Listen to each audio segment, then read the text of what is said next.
بياع ورد ليوم؟ ليش لا؟ مرحبا، أنا زياد. للعالم ما بتعرفني، قررت أعمل سلسلة 30 فيديو كل يوم جرب شغل.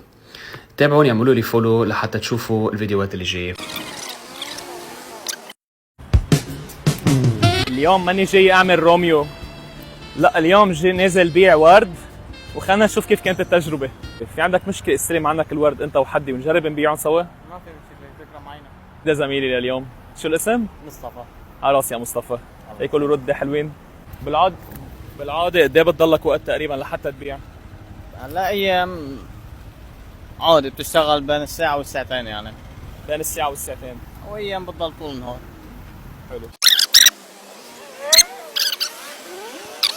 إذا حابب ولا مصاحب ولا خاطب بعد هالوردة ما إلك، يمشي حالك أنت وياها، بس ب200,000 بتجدد حبك. 200 بس، جرب ما بتخسر، مانك راجع. بس ب200 تقبل فيك دغري. 200 وردة. أول وردة لليوم نبيعها. ايه اول تكتيك اللي عم نتبعه ما ظابط، لهلا ما قدرنا بعنا غير وحده.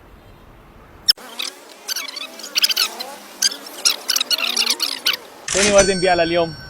ويلكم، الله يعوض عليك. لا خلص انا لازم اشتغل سيلز بقى. ورده ب200 يا عم بتجدد حبك ترجع شبابك، بس ب200. هيدي بتحبب العروس فيك، اسمع مني. ما عندنا حدا، ما بدنا حدا. تفضل. معنا للمرة عليه. شفت كيف؟ هيك الرومانسية لازم تكون. سادس وردة لليوم. الشاب سابع وردة لليوم. مصطفى، كم وردة قدرت تبيع اليوم؟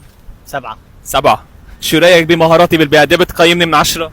10 على 10. شو بتحب تقول لهم للعالم؟ تعالوا لعنا. هيك بيكون خلص الفيديو لليوم. ما تنسوا تعملوا فولو وتخبروني شو لازم اشتغل بالفيديوهات اللي جايه.